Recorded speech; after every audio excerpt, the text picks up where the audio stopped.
Episode 48. We are live. Welcome to Let's Talk Real Estate. We're live in downtown Miami at the Hesel Media Studios with my good buddy Esteban Andrade. Thanks for having me here. Oh, my pleasure, dude. Thank you for having me here in your house doing the interview. Hope you like Colombian coffee. I do. I love the Colombian coffee. We had just a 30-second, 60-second tech setup, and then we were able to get right into this. So we're pretty pumped up. Very short no technical difficulties getting this set up. But yeah, we have two special guests on today. Hopefully John is joining as well. Before we get into them, make sure to like and subscribe to Let's Talk Real Estate TV on YouTube, wherever you listen to podcasts. And we're going to get right into it. Esteban, Omer, welcome to the show. Got to chat with Papa P a little before. How are we doing today, guys? I'm excited to be on here. Love it. Of course he is. This is a privilege to be on this phenomenal show. Yeah, I am pumped because this is the first time we've ever had like an in-person thing going on. So Carlos, this is awesome that Esteban was able to let you come down to this studio that I am extremely jealous of. I want you to know, Esteban, after we did our pre-show on Tuesday, I hopped online and I was like Googling these neon lights, trying to figure out how I could get my own neon light set up. And I was like, okay, I could take the 10X down. I could put some neon lights up. I'm going to get those. I'll send you the link, man. Use my affiliate. Do it, man. Awesome. Well, yeah, Esteban and I connected about a year ago. Omer, I don't think we have had the pleasure of meeting just yet prior to the pre-show, but we're going to be talking about a few things you guys may have seen from the title. We're going to be talking digital marketing, but to kick off, we're going to talk about virtual teammates, VAs in the space, that whole thing. Your guys' company, Remote Latinos, that I have the shirt on now, Omer does as well. So do you guys want to give like a very quick introduction on yourself, starting with Esteban, just who you are, what you do in the space? Yeah, so I'm an agency owner, and currently we own two agencies. Me and Omer, we're partnered up in the Remote Latino side, but Hustle Media started about 2019 as a freelance, and then 2020 I went all in. Helping real estate investors and wholesalers with digital marketing. So everything from Facebook ads, Google advertising, YouTube, Google My Business, a little bit of SEO, but mostly like paid advertising where we find motivated sellers and distressed homes or distressed homeowners, off-market properties, and we help our clients generate those leads, then convert those leads into contracts. Then after that, we just make sure that we do that over and over and over. But then we found an issue where after we helped them with lead generation, and we helped them with the sales process, and we also helped them with systems and automation and everything they need to get it going. There is an issue with them scaling past through the other bottlenecks that they have, which is now they're getting busy with a lot of leads, a lot of appointments, a lot of conversions, a lot of contracts that they have. And then the time, again, starts being a challenge where they can't like manage their pipeline properly. They can't follow up with their leads properly. They can't grow past like a limit because there is something crucial that every single business needs to have, and that is having those systems, but those systems can't be run without people. And I started white labeling other VA companies, or I started like referring to other VA companies unsuccessfully. And then there was someone which is Omer, that ended up sharing the same passion that I had and the same mission that I have, which is ultimately giving the opportunity to business owners to literally hire talent offshore, but also given to the opportunity to candidates, to people offshore to have careers.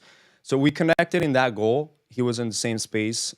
Fortunately, we had a few, he tried to close me in a bunch of programs. I didn't let him.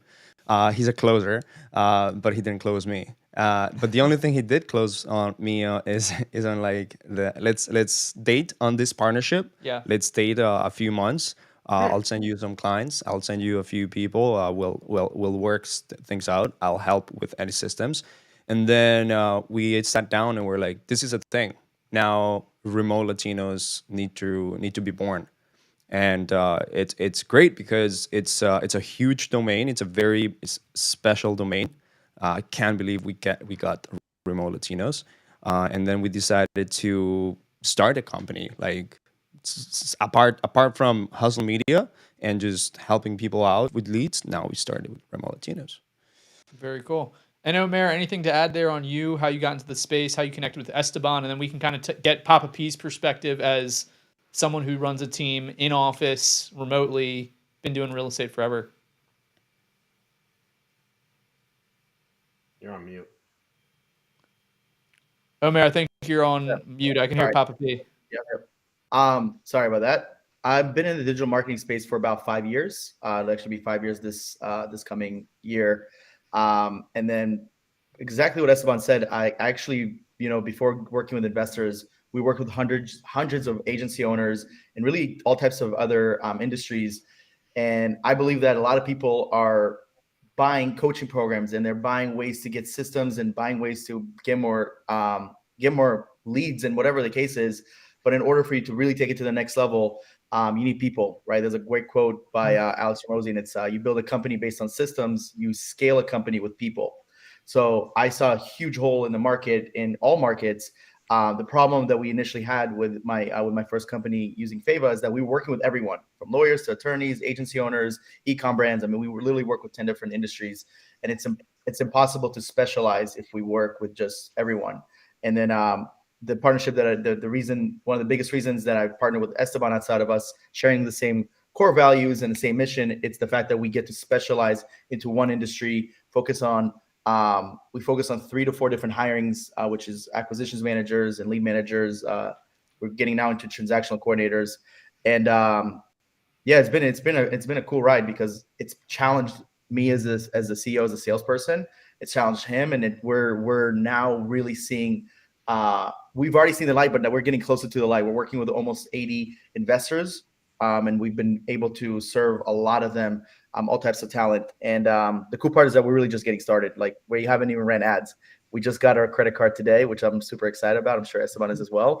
So we have literally been able to build a multi-6-figure business through word of mouth and referrals and just partnerships. So what happens when we take that and we start running ads and we start putting ourselves out there? And what I'm really excited about, more than Esteban, is that I'm excited for Esteban to shoot ads to start acquiring talent in Latin America, because there's so many businesses out there, and people think that the hard part for us is to get business. It's actually easy. There's literally 2 sales calls I got on yesterday. I had to hold people off because I'm like, we have amazing business coming in. Like, we need more talent. And that's what I'm really excited about, because we get to change people's lives in these third world countries that haven't, they went to school and they got educated, and then guess what? They're working at McDonald's or restaurants. And I believe that if we're able to just give them the opportunity and provide them a career path, they can change their life forever and can change their community, their family. And that's where we start getting into the legacy talk. So that's that. You know what's crazy? When I was running ads to get motivated sellers, I also run ads to get candidates. So I was looking for client success managers, and I put on Facebook, I created an ad, reverse engineer like the biggest recruiters in the world. And I was like, oh, their funnel is great. I'm gonna like kind of model this. Created a few ads, and then I chose the main cities of South America, in Colombia, in Mexico, and in Venezuela. And I did a survey using JotForm of about 23 questions, and we were getting leads, like candidates, for 40 cents, 90 cents, and these were like really good candidates.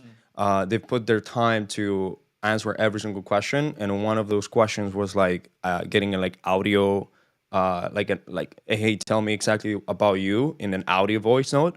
So, and then after that, the process has gone better. But like, I understood that I could use digital marketing to also acquire candidates, to acquire talented people, because I saw the big recruiting companies or VPO companies doing that, and I'm like, why not? But then I didn't have any systems or any team. I didn't have any department to like do the screenings, to do the interviews. So I went crazy and went ballistics, and I was like, can't do this by myself. Yeah.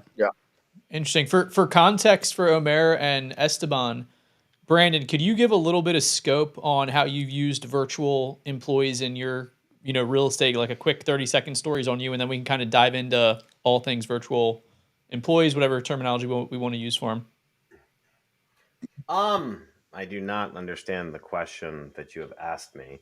However, I think I'll roughly answer it in the way that I think we can. Your real estate experience and how you've been able to utilize Yeah, I mean, remote listen, like remote work. in order to run a business, I agree with everything that they said. I don't know if I'm going to keep this under 30 seconds. Nothing I do Oh yeah, under go ahead. Let it 30 rip, dude. seconds. You can ask my wife. Things last longer. But what it comes down to is for everything. I agree with Omer said. Like it's like you can't scale without people. One of the biggest mistakes I had was waiting to hire people. I made a shit ton of money when I was a real estate agent. Like when I was young in my 20s, I did it all myself.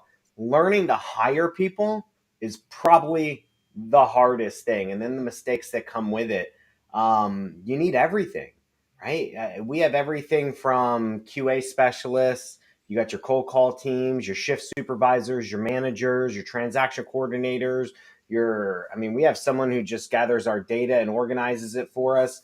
We have everything from acquisition people overseas, dispo, and that's the thing is like you have all these individual pieces. Processes help, but you need people to do those processes, and finding the right people takes a lot of time. So I'm kind of like where Esteban came from.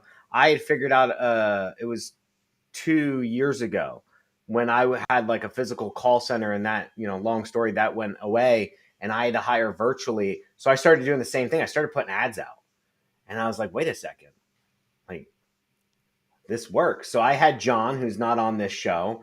Me and John built out like a hiring platform, and I do the same. I only ask 5 questions. I ask 5 questions, which change over time as I've learned what questions to ask, and then a video or audio, depending on the position. If it's sales, I do video. If it's like a cold call or something like that, I just need to hear their voice. I do audio, and that has changed the game. Being able to hire people, I think, is the ultimate success factor. And if you can't, using another company, I think is the key. I think sitting there struggling, trying to do it yourself is probably one of the biggest holdbacks that a business can do, because it's easy, right? It is. You're phenomenal. You're a superstar. You make a shit ton of money. You hustled your way to this position, and it's real easy just to keep doing that and pulling in your 6 figures. But it's hard to scale to 7, because that means you got to figure out how to hire people. So I don't know if that answered it, but that was my synopsis. I also want to throw this in. I dig that you dated each other before you married. Carlos, if you remember, I forget what episode. It was like one of our earliest episodes. We had an entire episode on dating partners before you marry, because you don't know Yeah. if you're going to work well together. We think a lot of partnerships fail because people just go, oh, you want to make money? I want to make money? Let's sign some agreements and let's do this. And then it just explodes. So I thought that was pretty cool too. I just wanted to throw a shout out to that. Yeah, absolutely. No, Papa P, that's great context, just so Amer and Esteban kind of know where you're coming from, what your thoughts are, how you work with people, in your company, both in person and virtually.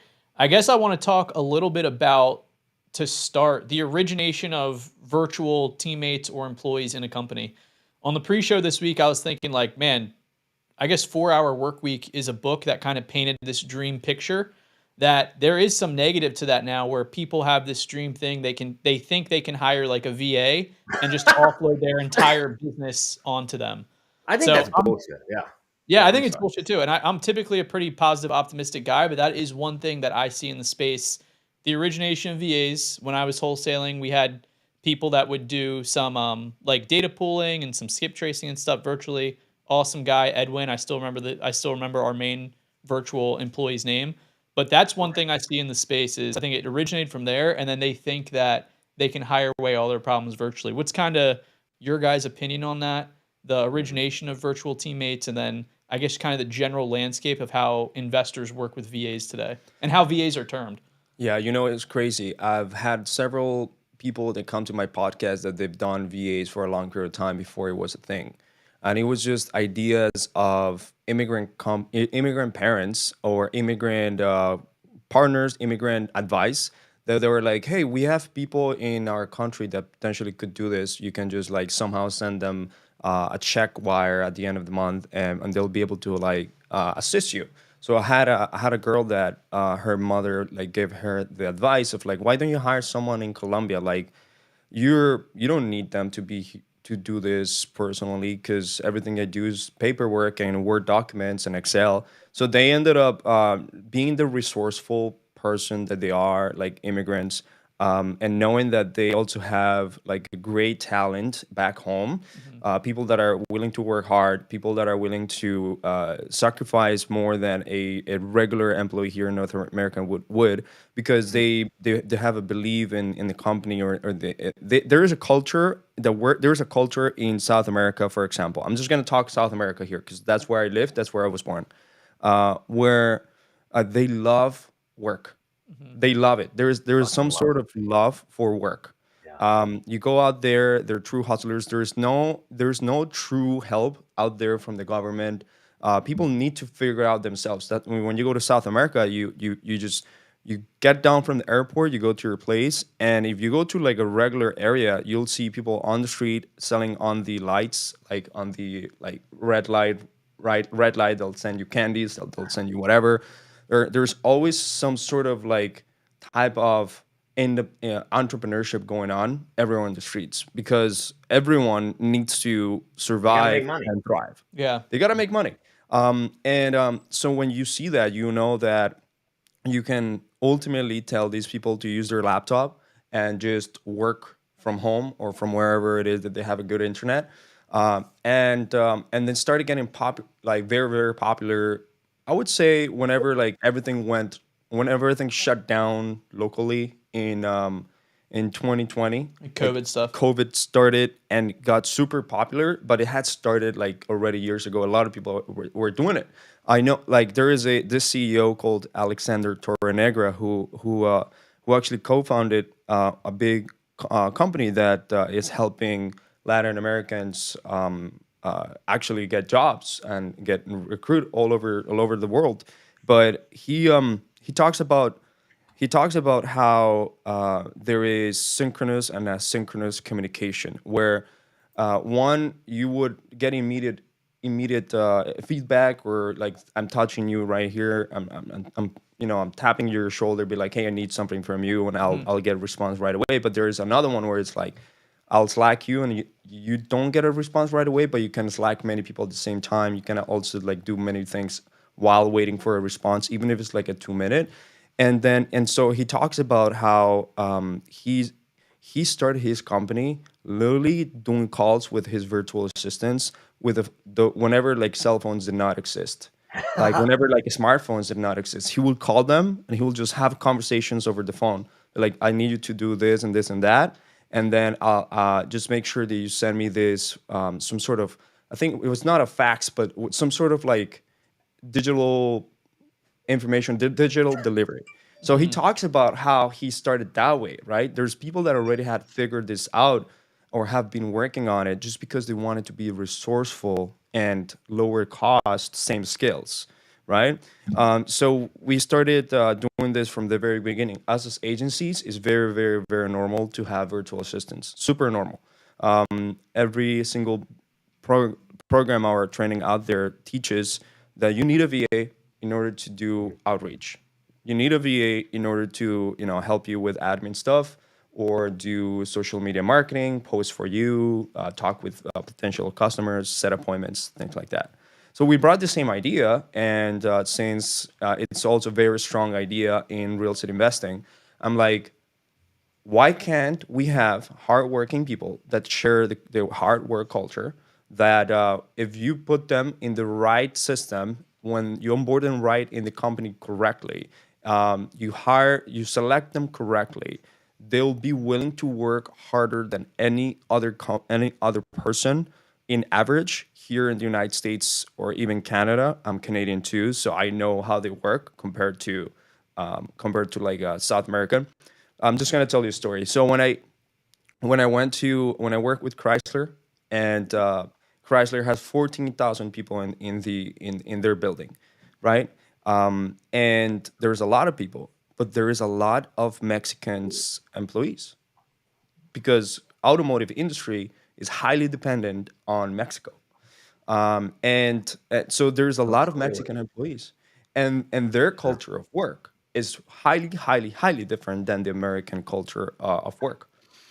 You'll see them staying there until later. You'll see them greeting in a different way. So, for example, sending a message, they're not as direct. It'll be like, "Hey, how's your morning going?" And then they'll tell you like, "How's your morning going? I Yeah. hope that you're doing well." And then they'll tell you whatever it is. An American, for example, it's like, "Hey, I need this." That's how it is. Like, and I learned that. Like, I learned that because I used to be that person where like, "Hey, how's your day going? I hope you're doing fine."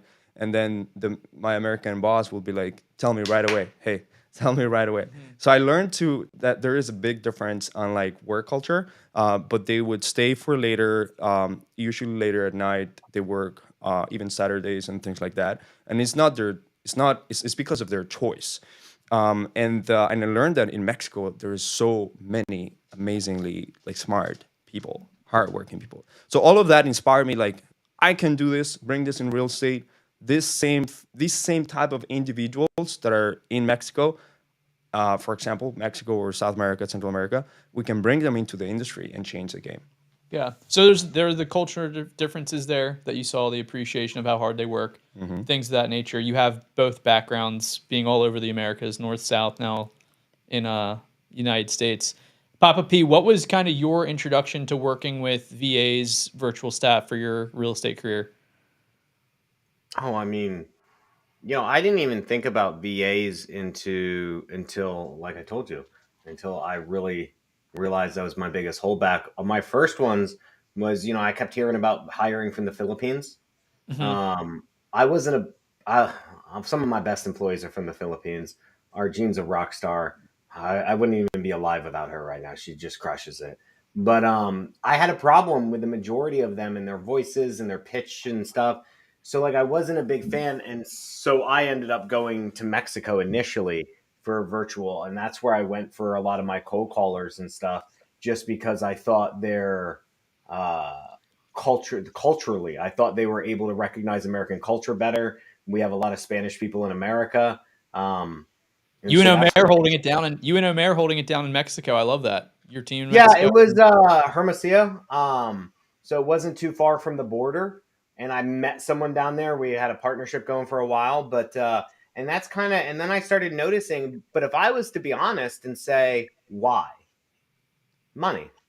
Yeah, Money. And 100%. I agree with Esteban. Listen, no one's gonna fucking say it. I will say it. Americans are fucking lazy. We are a bunch of whiny, fucking lazy people who have no sense of, and I'll say it, like I feel like a lot of it has to do, we lack religion, we lack faith, we lack a lot of things in our culture that allows us to blame other people for our issues. But in other countries, they're grateful for the work. Now, I think that backfires, right? Two ways. One, I think as Americans, we equate cheap to low quality.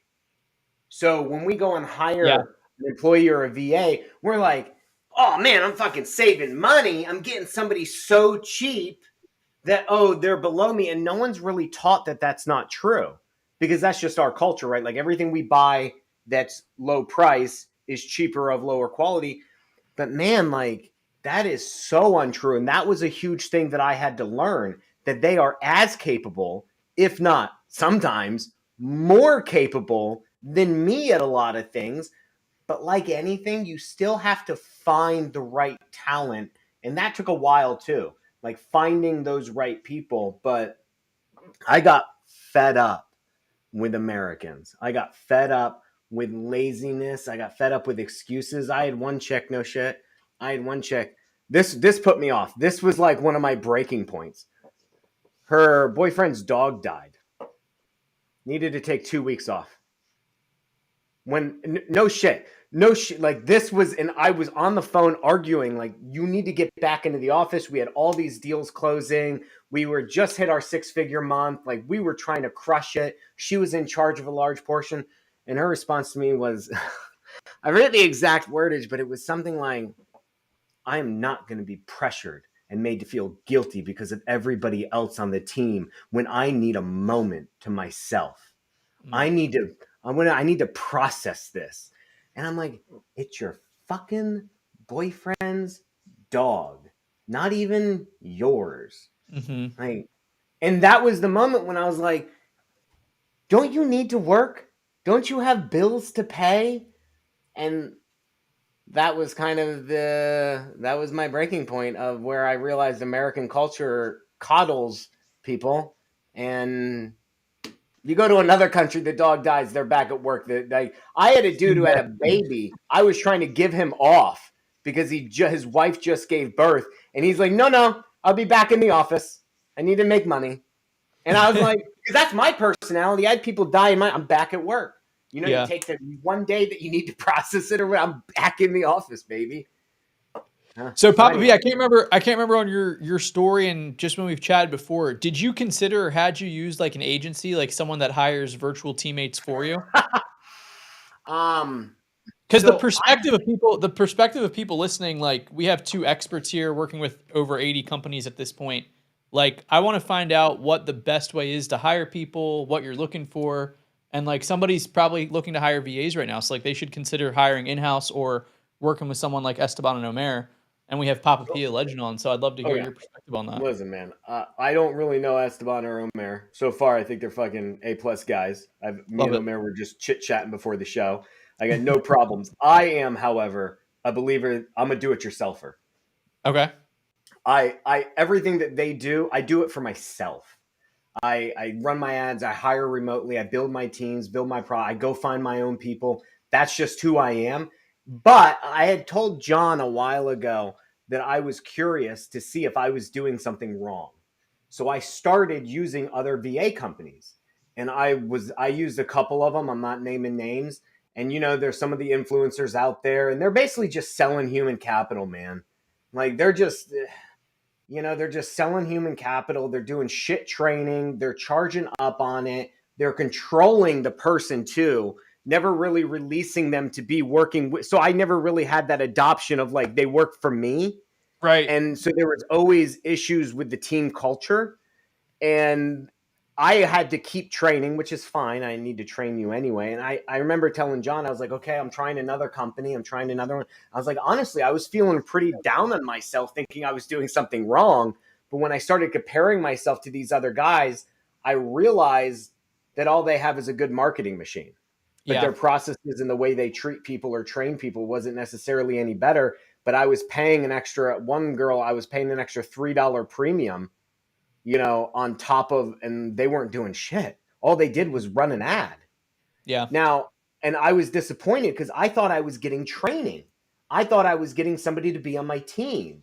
I thought I was getting an actual team member, and I didn't get that. So that is my reason that I stuck to just doing it myself. And we have an entire process and everything of how we hire and our own little platform for how we do it. So I don't know if that's different of why you guys started it. I just got sick and tired of people selling people. Yeah. Amir, I think you can talk about like our model and why we believe that the model of people telling people is not the greatest. Yeah, I'd love to hear this. Yeah, because I don't like the model here. First off, Papa P, I love your perspective because I think that it is it's important to have that type of mindset because I do believe some people should do it on their own. If you've had success, keep doing it. Whatever works, don't try to change it. Do more of what works. Now, when I first started in the industry, when I first started my company, I should say, it was November 2020. And I was doing exactly what Esteban tried to do with real estate investors. I was trying to do that with agency owners. I was selling a coaching program at the time that's helping agency owners scale their business. And we had an amazing program. We give all the systems. I mean, Esteban joined it, was doing $20,000 a month, and he 4 or 5x his, agency when with a lot of stuff that we were teaching. But everybody kept on asking, how do I get VAs? How do I get appointment setters? And I was like, I have no idea. And then I remember losing 2 deals to a few companies that are basically, like you said, it's human capital and they're taking advantage of people. And I thought to myself, there's got to be a better way of doing this because I had no intention of studying this, guys. Like seriously, I was making multi-6 figures a month. I was making multi-6 figures a year as a sales guy at a company I had a lot of influence on. I was really high up. I was basically irreplaceable. My life was so much easier back then, like significantly. It usually is before you started business. So much easier. So much easier. And I love being a business owner. Don't get me wrong, but the reality is the sales guy is so much easier. Fucking truth bomb right there. It is. And I remember thinking, hold up, you're telling me there's companies out there that charge other companies an hourly fee, and then the person doesn't even get full control of their VAs. The VAs yes, that's true. That's and the norm. Like, that's awful. That is so awful that I'm gonna start doing something different, where the only thing we charge is the upfront cost for us to find you someone that's already trained, already experienced, already has all the talent that you're looking for. Of course, there still needs to be a little bit of training, and then you pay them. They work for you. Any bonuses, incentives? Yes, literally, Papa P. I am so freaking. I love your name, so I'm just gonna keep. I'm not gonna call your name, by the way. I'm not. When I talked about this, people are like, "Wow, dude, you're missing on so much revenue." Like, I had another big whale actually when me and Esteban were first in discussions about our partnership. I had someone that was doing 8 figures a year offer me a partnership for a piece of my company, a little bit different because he wanted to be a partner of mine instead of create a separate company. And he said that the biggest selling point is like, hey, let's move your offer to charging people $10 an hour, and we take a cut and then they take a cut, you know? And I was like, dude, that doesn't seem right to me. If they're going to get paid $10 an hour, why wouldn't they just get paid $10 an hour? Right? Why don't I just get wild? Why don't we just get paid for finding the person that's going through the whole process? Because like a finder's fee, right? Yeah. Like an actual headhunter. Like, and I don't understand why they don't do it. Or even if you test somebody out first and then have a buyout where I could buy you out, pay those costs, and then boom, it makes it so. Do you guys agree? It makes it so confusing for the actual rep or employee. Who do I answer to? Yes. Yeah. Yes. Has to bosses, has to cultures. Yeah, it's very confusing. It's to everything. So the one time, I ended up letting them go. She was like, "Hey, I already asked the VA company for vacation on these days. They said, okay, I'll let here's the day I'm coming back." I'm like, "Wait, what?" Yeah. I'm like, "Why? You don't work for?" But she does. She does, because whoever pays them is whoever they work for. Just like for agency owners, I don't know if you guys are familiar with the term white label. So there's a lot of marketing agencies where they think they're CEOs, but in reality, if you don't do fulfillment in-house, where you're the one doing Facebook ads the way Esteban does it, and you're hiring a company to do Facebook ads for you, they own your client. You're just the middleman. You're just the payment came to you, and then you're paying this person and you're paying that person. That's why I like to do everything in-house. Everything. Look, and we actually work with, that's what I look for. I want to work with people in-house. What we're a fractional recruiting service. So instead of hiring recruiting, we have. But do you do some training though? Like, so if I call you and I'm like, so this was my other problem, right? Is like every business is unique, which I think it's stupid that a lot of companies, and maybe I apologize in advance if I'm insulting, but it's like, not really. But it's almost as if really. He's not you're saying you're going to sell me an acquisition rep that's trained, but bro, you don't even know how I fucking run my business. Yeah. So how are you training them? It's hard enough to create my own training program. How are you without knowing my company? So that becomes a problem. So are you providing any training, basic training, or are you saying I'm fully training them for you? Here you go. That to me is the craziest thing ever, because when I say they're trained is, for me, when I say that, I'm like, they're coming from experience, but I make it very clear. Hey, Papa P, guess what? You still have to train them. You still have to hop on daily calls with them. Yeah. You still have to track their KPIs. And one thing that I noticed is, because you're different. I just want to make sure you know that, and I know you know that, but I'm gonna say it again. You're different. Most investors, that when they come to us, they're like, I want someone that's already trained, has made thousands of sales calls, this and this. And I sit there, I'm like, dude, you're literally looking for the 1% that's already employed, that already has a great career. Yeah. It's like trying to find the perfect woman, right? Like, you're like, I had an investor gave me a really good idea, which is like, you should try to poach talent.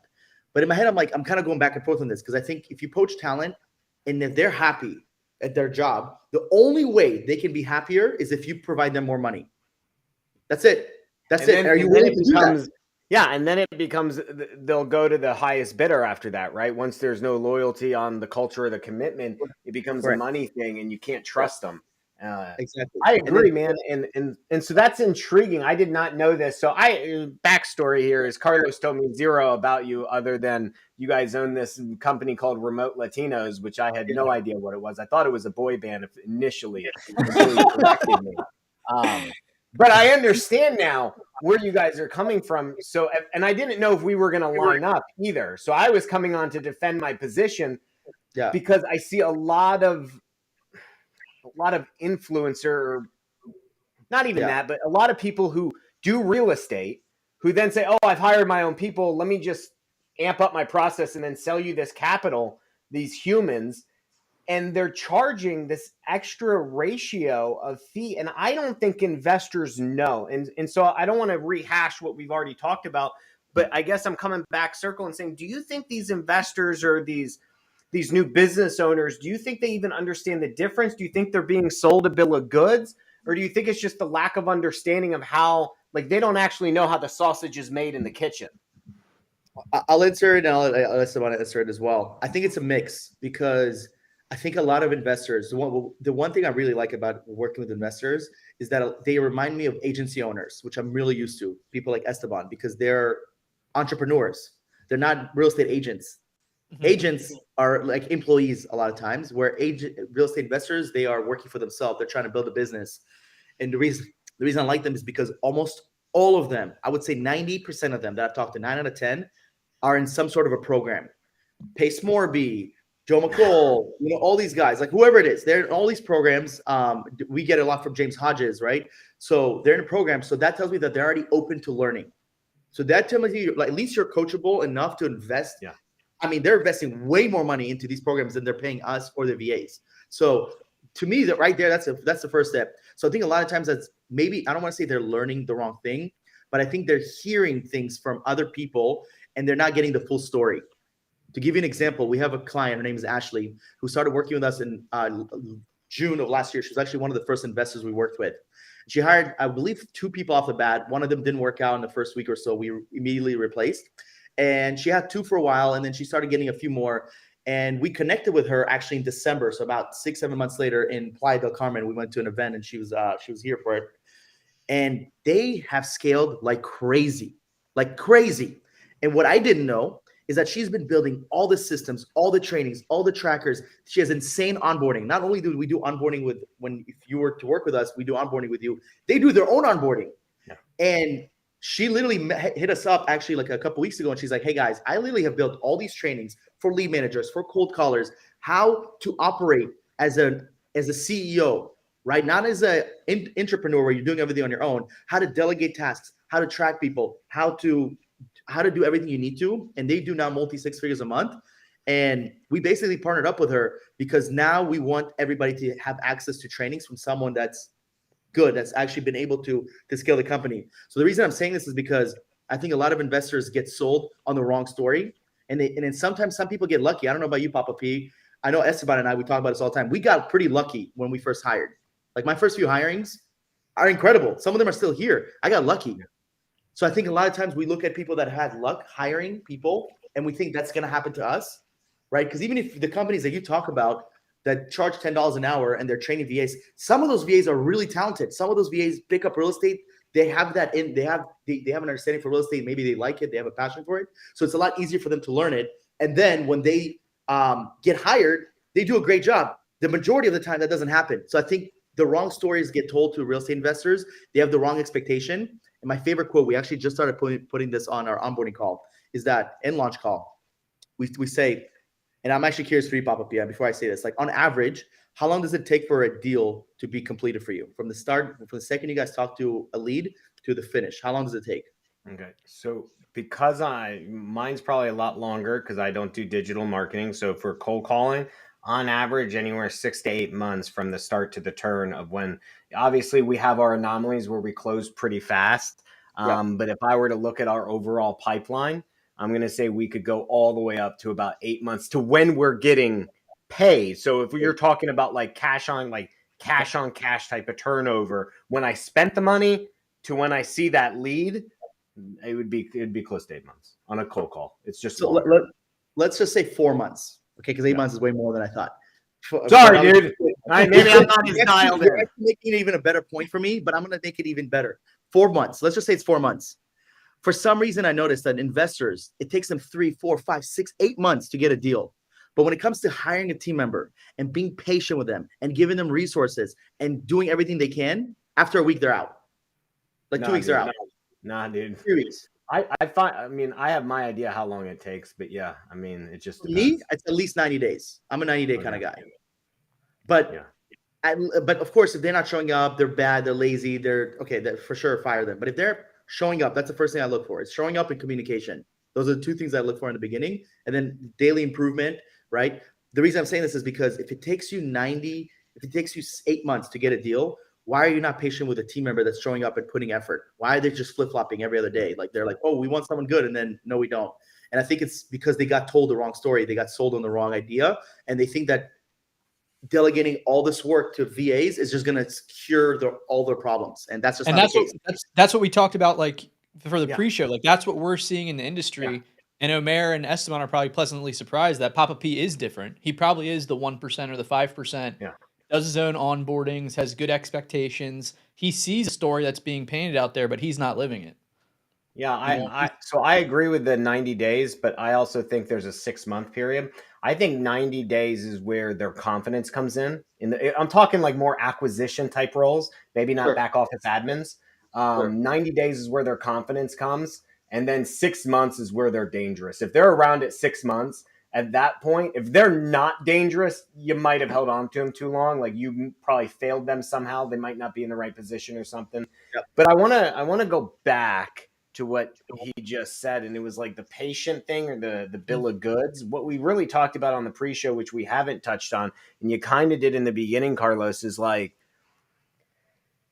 the 4 hour. I've never really read that book, but from what I understand, the whole 4-hour work week thing is like, you know what? I'm gonna hire this VA, and they're gonna do everything for me for a low price. For like $3.50, right? Yeah. For $4, I'm gonna hire this guy, and I'm just gonna say, create my onboarding, and they're gonna say, well, what do you have for me? I got nothing. Go figure it out. Like here's some shit I use, and here's my logins, and but the thing is like anything in this world. And that's okay. So that's the bill of goods I think is being sold, that you hire somebody, tell them what to do, and they can do it because somehow they're superhuman. But I think like anything in this world, nothing works unless you work. You got to put the work in, bro. Like they'll do the work, but you got to onboard them. You got to train them. You got to meet them daily. And initially, at least you got to meet them daily. Right? You got to grade them, QA them, give them feedback, encourage them. They're an employee. That's like you gotta, baby. Yeah, I was going to say it, but I didn't want to be like, I felt like that might be the wrong thing to say, but like an infant, you got to grow. And eventually they turn into something magnificent. And then you trust them to run a certain section of your business. Now, not everybody's like that. They're not. I want to go ahead. I want to Papa Pete because he's done a really good job at having team members. I believe his first VA is still with him, and she's been able to level up in different areas. So he's been able to give them the necessary processes, and he's dealt with tons of investors. It's just the last point I'll say on this is that people get sold on the wrong story. And I want to come back to this later on after Esteban, and I want to ask you like what makes you different than other people. Like what does it come from? But I want you to hold that thought. We'll go. Man, that's so crazy because I say that real estate investors and wholesalers do one thing right, which is they go into the entrepreneurship mindset in the right way, reinvest in themselves, get educated, be coachable. Like, that this is going to take, it's going to take balls, but they do get something wrong. And that is that this needs to be treated from day one as a business. And that's something that I learned because when I was doing like 1 or 3 clients a month, I really was a freelancer. So when you start in wholesaling and when you're doing it yourself, you're essentially a freelancer too. You don't have a business. So when you go into this business and you go into start thinking about wholesaling, of making it an operational business, that's a complete different expectation that now you have to have if you really want to make this your living. Because otherwise, you're just a freelancer for a long period of time or forever. So let me just tell you this. So when I first started like doing agency stuff, I was then doing everything myself. I was like a very Papa Pete type of person, and I was doing everything myself. I was trying to figure out everything myself. I think I have the capacity, Yeah. right? And I know I can figure shit out. Um, my first ever hire was my cousin from Colombia. She had no experience.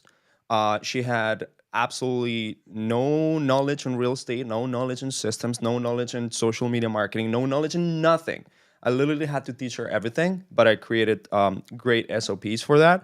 Um, and I knew and I believed that I could like shape her. But I was really, literally so freaking cheap that I decided to hire her.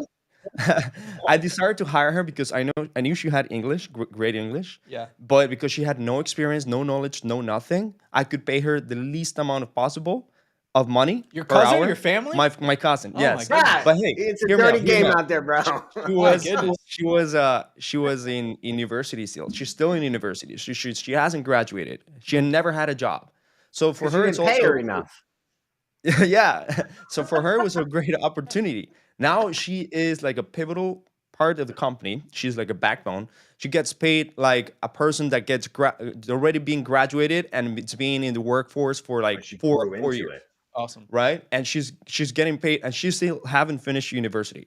But now I need to know that if I want talent, if I want real people that will help me operate the business, I have to be able to pay them well, Yeah. right? And if you, of course, don't be naive and just everyone and their mother, you're gonna pay them well because you gotta be able to like select them properly. And that's what Remote Latinos actually helps them to.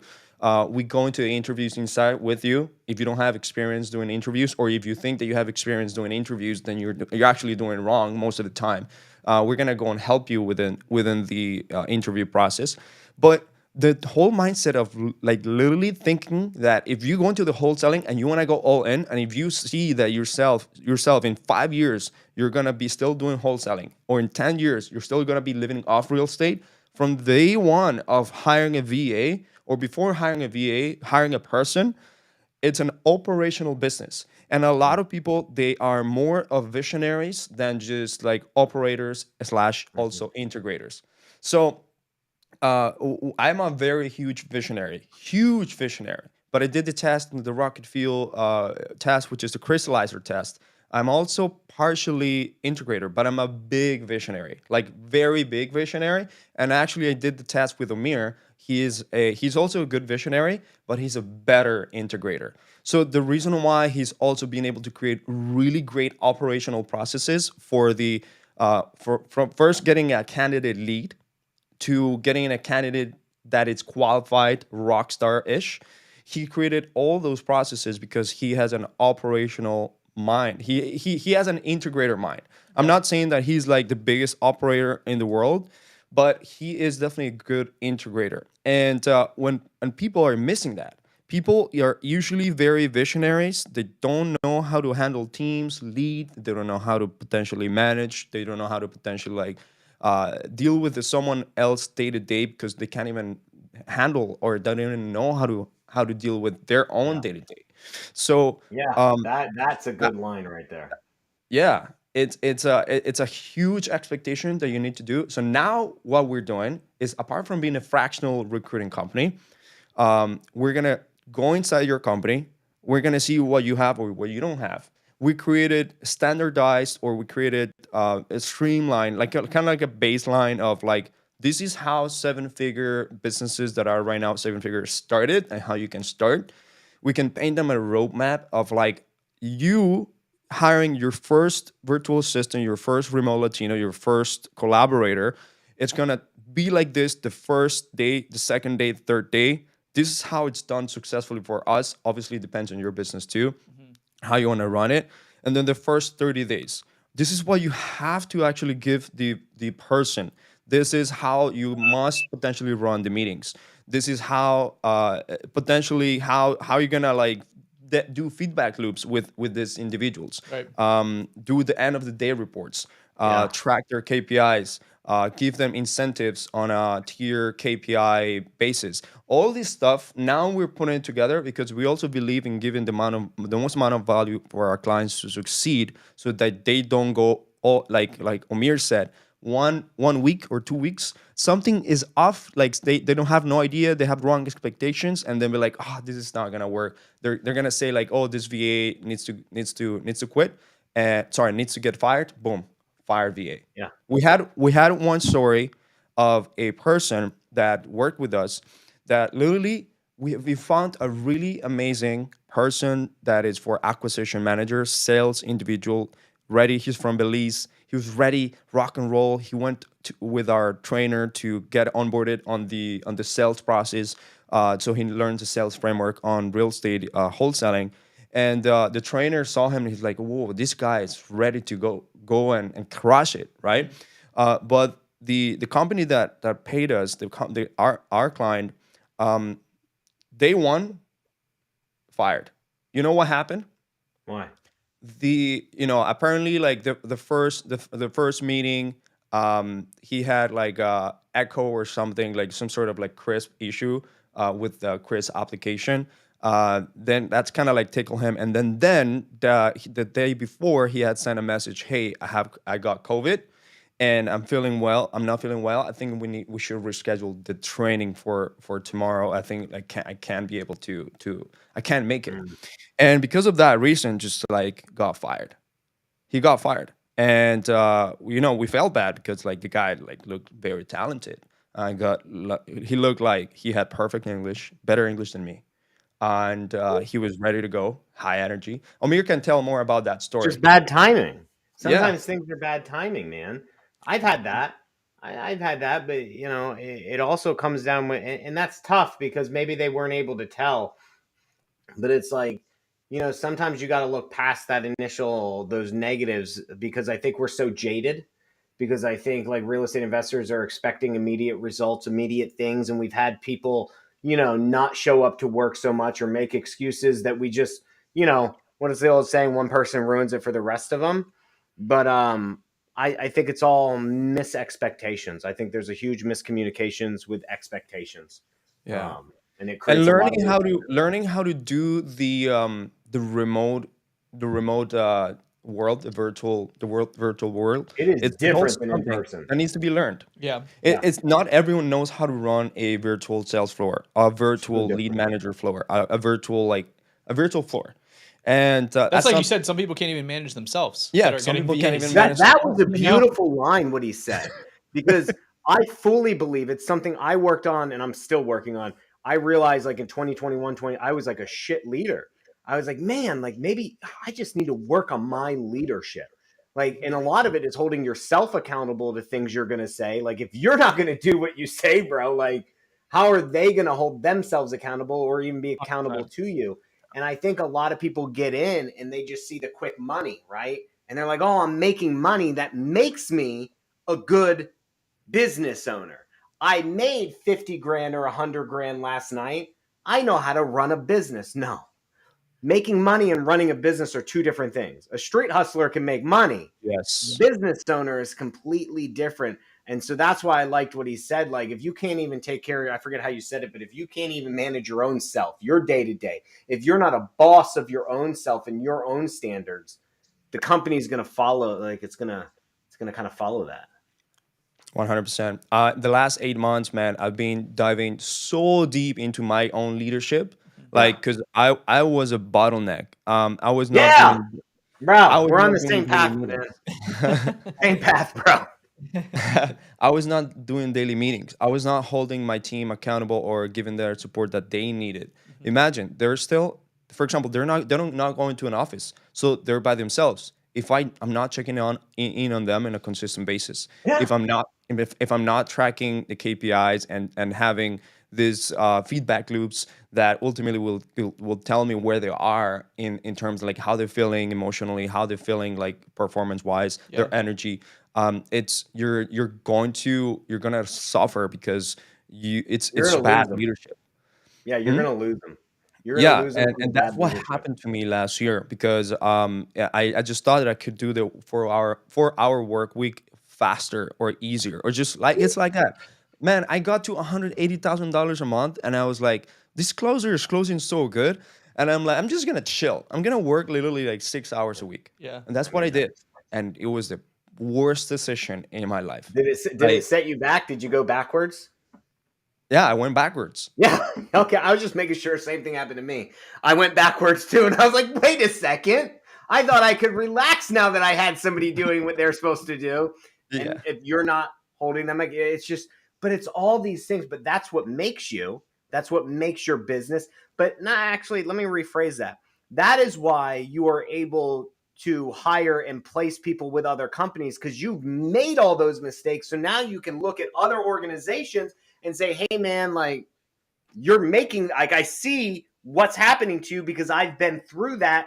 Let me show you how to manage them. And I think the daily huddles, the feedback loops, the KPIs, the accountability, it's a lot easier to let that go in the office because I can walk around my sales force, see people, they see me. Even if I leave for 2 hours and come back, it's a lot different because I'm back. I'm getting feedback, checking in on them.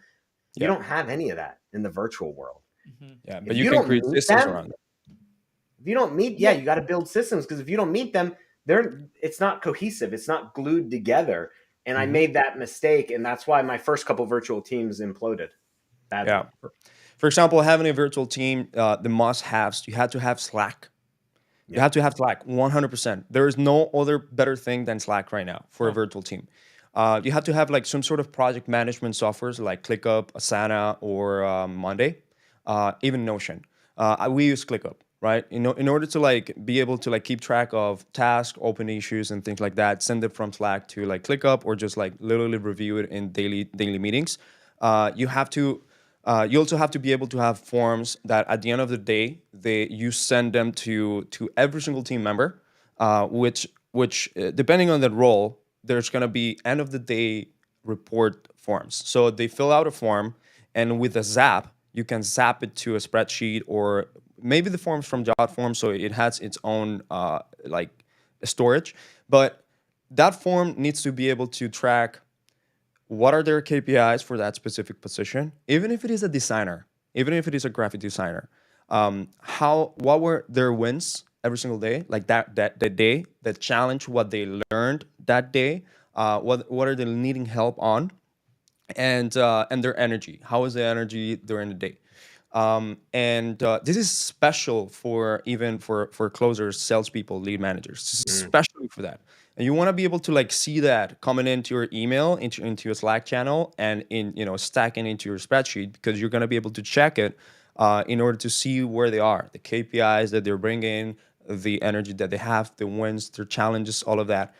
And you do that every single day, like end of the day. And then that way you have immediate feedback loops in the day-to-day. And now you also have an end of the week report, which is the same thing. It's a form, but it's end of the week. And now you're asking like, what did you learn this week? Is there something that the team can help you on this week? Or from your position, do you see something that can potentially be improved? Where do you need the help the most? How is your energy? Do you take care of your sleep every single day? Do you eat good food? All these questions that you can ask. All that's on there. Food All that that. you ate, energy, Yeah, happiness. all of that. Were you being serious about the food thing? You're asking them what they're eating? I mean, did they have like a good diet? Not like if they. But that like, matters. I look into that when I'm hiring people. I ask Yeah. about reading books, working out. I want to know, like, for a salesperson, like, I want to know Love like what that. their mind's like. I want to know, I want to know how healthy they are. So that's one of my biggest questions that I ask, and I look for that answer first, because a lot of people either don't answer it or say nothing.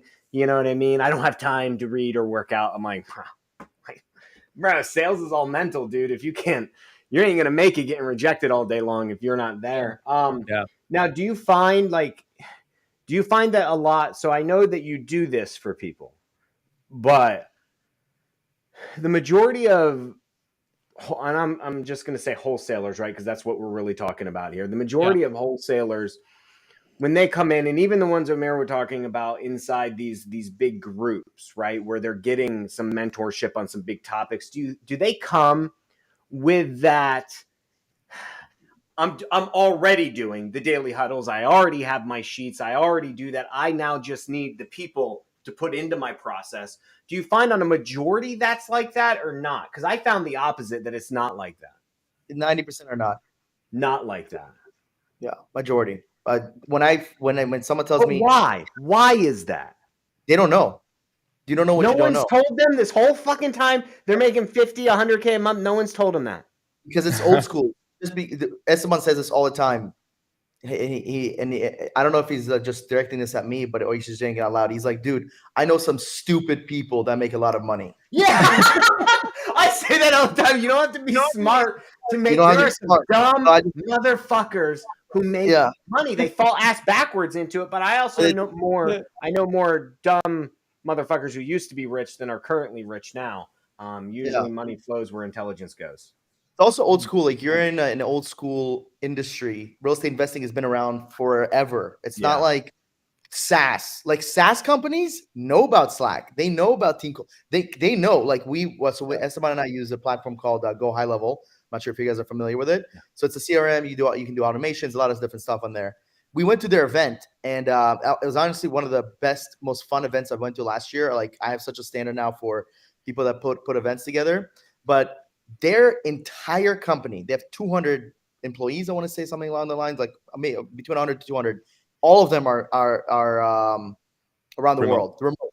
They have a headquarters because they need a PO box. But when I went to do a tour there, they had 2 people working there, and they were like, I just didn't feel like, because they live in Dallas, and like, I just didn't feel like being home today. All of the developers, all of their reps, customer service, whatever it is, are all over the world. And they actually took it to the next level. Something for you, Papa P, to actually consider is, and it planted a seed to me and Esteban, is that I think that the future of long-term virtual assistant placements and contractors is to turn them into employees. Is to start offering benefits. Is to start actually doing more than just paying them more. That'd be cool. Because that's the next level. That's what they do. They actually do that with the Filipino developers. Not only do they make $1,500 to $2,500 per month salary, which is already incredible money in the Philippines, they also give them benefits. And I was like, whoa, that's the next step. You need to take care of your people. Yeah. Especially when you're talking serious people who are doing serious work within your business that have been there, and they're employees, man. They're employees, just like anybody else. And I like that, though. I think that's interesting that you're pinning it on the fact that it's an older industry. And I also would say the secondary thing is not just that it's an older industry, but I think so. SaaS isn't so easy to make money because it's hard to get started in SaaS, right? There's a lot of development. There's a lot of stuff. So I think you almost have to have all of the processes, the tracking of your code, the sprints, all of that stuff, depending on what you Kanban, whatever you're doing with it, to get a project going, to even sell a customer. But I think real estate, because money is so easy, and it is, like Esteban and you guys were saying, like, you could be dumb and make a lot of money. Yep. I think because of that, they think they don't need it because I started, with my Excel sheet on my phone. I made 50 grand on one call. I hired my buddy from high school. What else do I need? We're making 100 G's a month. This is more money than my parents made in a whole year. Exactly. I was just going to say, like, how many people do you know that are making, forget about 100K a month, is like that you're how about 100K a year? I don't know. Yeah, like even 100K a year, like that's 5% of the country. That's what I'm saying. So then in their head, it's like, I'm already doing good. Why do I need more headaches? Because then you have to ask yourself, because I've taught one of the things that I do in a sales call, especially when someone is never hired, is I challenge them to see how bad do they actually want someone. Like, are they actually struggling? Or is it just like, yeah, I heard this guy's doing it, and I heard this person, heard they're doing good, so I can do it. And I'm like, how much are you, like, this is going to make your life harder. Shiny object. At the beginning, it's going to be harder to hire a VA. In the future, it makes your life easier. You can delegate projects. But when you first hire someone, the amount of energy and the amount of care and the amount of time you have to spend with them, you're not going to get a return from that. So I actually like to talk people out of getting a VA, because then they're like, no, I actually really need one. If I don't have one right now, I will not have a business in the next 3 months. I'll not have I won't be able to function. They need that help. They need the help. And that's what in They our need- comments here, EWP Holdings said, you have to give them feedback. Absolutely. How else would they know if they're meeting your expectations? EWP, he's always loyally, or he or she, we don't know who this person is, always loyally watching, commenting. Thank you very much. But that's 100% true, right? That's the thing, is like, you have to put that energy into them, give them that feedback. And guess what? Bro, like, is that any different than the guy sitting in the cubicle? My cubicles are that way. My cubicle next to me. Like, the one, I got to do the same thing. So why do we think it's different because they're overseas? Wouldn't you think that you would have to actually work harder because they're not in the cubicle next to you? One would think. One would Right, think. right? I actually have a point on this, because you're paying them less, but you also think that you're going to spend less time with them. There has to be a trade-off. Yeah. If you're going to spend That's so way true. less money, it's going to have like to, that. there has to be a lot more time that is directed with them, Yeah. right? That is why sometimes hiring an acquisitions, like, one of the questions that I ask is, I want an acquisitions manager in Colombia. I'm like, why? I've heard they're so much cheaper and they can make me all these deals. I'm like, have you ever tried to hire someone locally? Nope, never have. Why not? Why haven't you tried to at least hire someone locally? Because you're going to at least learn how much better it is to hire someone in general. Go try to hire someone locally, and then you're going to realize, oh my God, I can literally find someone like this in Colombia. But the problem is that people are just trying to do everything on their own. I like it's because they heard it. And I just want to, I'm not going to go into details, but I just want to expel, like, just say some truth here. Rap to us, It dude. is not cheaper. It may be cheaper on an hourly basis, but by the time you get done, and take it from me who's doing it, by the time you get done instilling the necessary team and people around your virtual team to do it correctly, the QAs, the managers, the supervisors, because you need all of that. Because you as a person are not next to them. You have to be checking on them all the time to do what Esteban said, right? I have more staff, right, support staff than I normally would if I could just meet and shake hands with people in my office. And people don't realize that, yeah, you're not paying a 10% commission and $3,000 a month base salary. I get that. But those extra thousands that you just saved, now just hire the extra 4 or 5 people you need on that team. Mm-hmm. Yep. So it's just I have a question. Look, I have virtual closers. They're from Canada. They took maybe about 4 months to actually get to like really like at a good momentum. But they needed daily work, the same thing that any of my Colombian, Venezuelan, South African collaborators would. So it's because you're having it's a difference between asynchronous and synchronous communication. You're having a difference in how you communicate with them. So you have to do different things, and you have to like do it in a different consistency than in person. Right now, that effort will pay off, because as you compound, like Papa P says, hire the other person that is going to help you with this person, and hire. It's just like business, right? Hire this other person that also, like, you put them the leadership badge, and that person is going to help you hire or interview or screen the other people as well, because they have learned this skill. And ultimately, you create like an actual team. Like, building teams is also a skill. Like, it's a skill that I've been learning. I'm still learning, and I'm having great mentors. Like, I have mentors that do remote, and they do in-person hiring. One of my mentors is Cole Gordon. Another mentor of mine is Tiffany High. Tiffany High only does in person, but I take her nuggets and I take it for virtual, right? Cole Gordon, it's only remote. And it's why I take his nuggets and I take whatever it's applied to me, and I ultimately apply it in my business. Hey, I think that it's a myth to say that you can only have a real estate investing and wholesaling business in an office. It's a myth. You can have it hybrid. You can have it hybrid or fully remote. I think Because you can have all three. Yeah. It's all possible. You just have to be cognizant of the fact that you cannot run it the same way. I did it.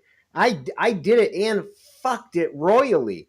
I went from an in-person call center to a virtual one, trying to use the same rules from my in-person call center to my virtual one. That imploded. I tried doing the same thing on my sales floor, going from an in-person sales to a virtual sales. That imploded. And you learn through these implosions if you survive, right? If you have the ability to survive them. And so I agree with you, man. Like, you can do, Tiffany excels at in person. right? I know a lot of guys who excel at virtual, and I know some big hitters that went to the hybrid model. They have a couple key people in the office running, the heads of sales and all that. And then they have the actual virtual sales team, and they have a hybrid of in-office and virtual staff. But guess what? They had to build the team around that. It's not the same. Do not make the same mistake. Like, learn from me. Do not make the same mistake thinking you're going to run the hybrid team, the virtual team, or the in-office team all with the same even the same onboarding. It's completely different onboarding as well. That's what blew my mind that I didn't know. It's all different.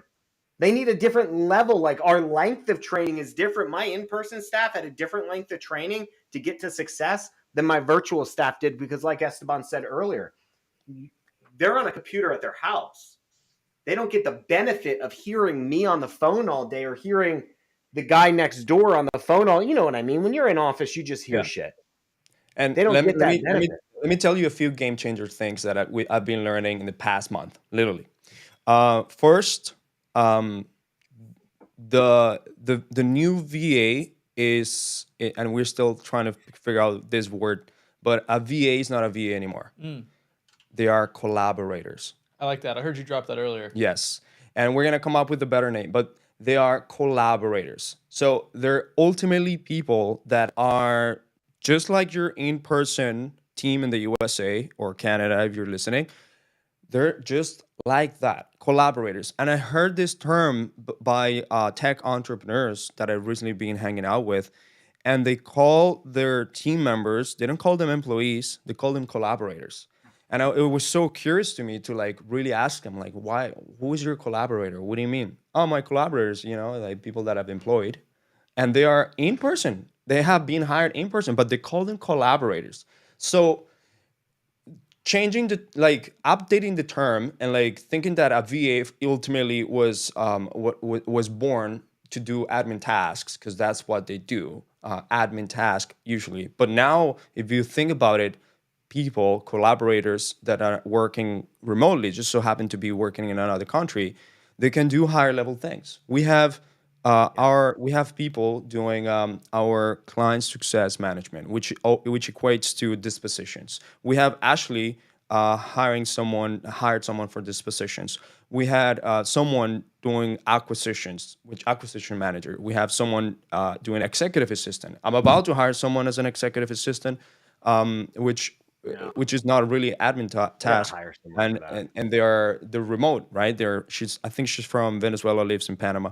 Anyways, and you can give them higher level positions like an operations leader, operations manager, team leader, and they're, at the end of the day, they're collaborators. So that mindset is a game changer for me, because now, just because you're paying them less doesn't mean that they're going to be less smart, or because they're in another country. Because location and price point, when you're talking remotely, does not equate to intelligence.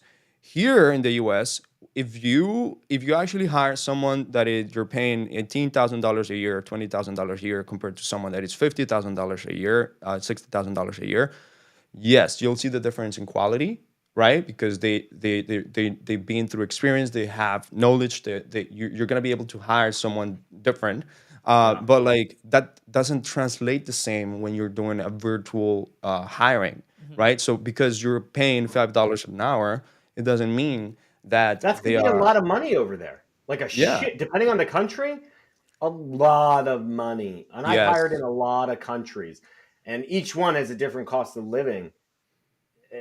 That's $5, $7 an hour. I mean, huge. It's huge for them. Huge. But that doesn't mean their skill is, and that's, it took me a while. We have like a promotion way inside of like internal promotions, where if you're a good employee, it's kind of the good to great Jim Collins. Find the right, you get the right people, put them in the right seat on the bus. If we have a great person and they're in the wrong seat, we'll try to put them in another seat. I got a guy who was a cold caller. God, he was horrible. But he was the best employee. Best attitude, best employee. You know what I mean? Like, I personally trained him at the time because I was between managers. And then he told me that he went to college. He has a background in database relations. He has a background in like certain coding languages. He's certified in all this Microsoft stuff. And I was like, wow, like, how come you didn't tell me this? Currently now he puts together all of our, I mean, we promoted him. He gets paid more. We couldn't live without him. He puts together all of our, like, if you ever follow me on Instagram, every dashboard you see, every pie chart, graphic, KPI, tracking, benchmark, he's done it all and he freaking loves it. We just found another seat. He's smarter than me. Sometimes I'm like, man, listen, dude, like, you got to slow it down a little bit. Speak normal to me. And then you can explain to me what you're talking about. Yeah. And that's the truth, right? Like, these people have educations in degrees in things that they couldn't monetize in their home country. Yes. And if you're able to utilize that virtually, like I am with that guy, like, it opens it up. You just got to be open-minded, man. You got to I like collaborators, employees, collaborators, teammates. Being open-minded, because like all of our collaborators, they had a bachelor's degree. Either they had it in their own country or they came to the US, Canada, Australia, or England, and they took like some sort of like bachelor's or some sort of degree. And then they're just back in their country, obviously trying to find a job, English-speaking job that pays them well. So they went above and beyond to learn the language. They went above and beyond to learn English, which is not the main language in their country, and they speak it almost perfectly. Sometimes they speak it better than me. Literally, we have someone that they never been in the U.S. We hired him, and he has a better English than me. And I'm like, how? Like I can't even say calendar. I say calendar, but it's calendar, right? Yeah. Are we And sure like, about that? I'm American and I don't even freaking know calendar. There goes the public school system down the drain. And one game changer tool that we've been testing, don't quote me on this, but I think this is what everyone should really use.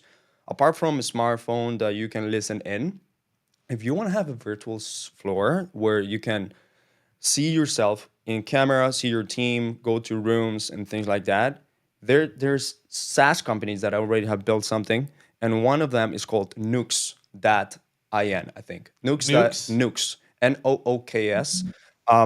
they build it mostly for tech companies. But this app, it literally, imagine that there is a virtual sales floor, right? So there's a screen, and there's bubbles. Each bubble is each seat, each person.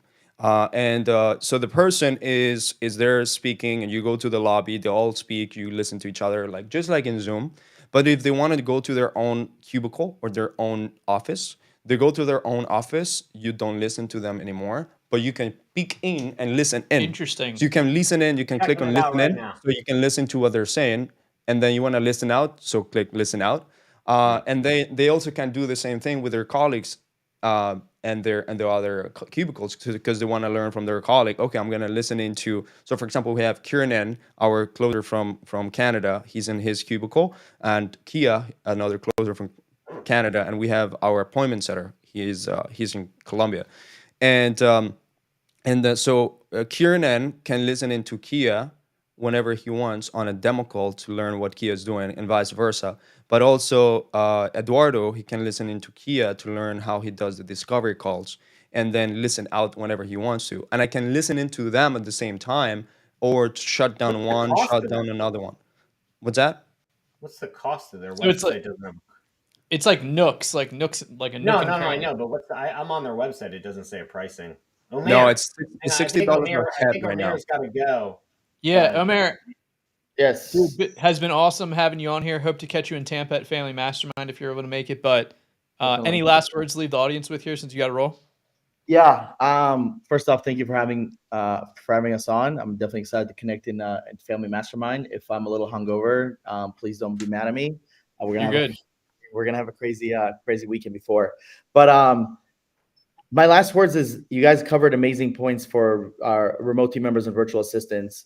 Ultimately, it's just, you have to ask yourself, what do you have to lose by trying, right? And if you're listening to this, go try to hire someone on your own. Go to onlinejobs.ph, go to Upwork, go to Fiverr. There's so many amazing websites that we recommend. And if you don't want to spend time and energy doing it, that's where we come in. We save you time.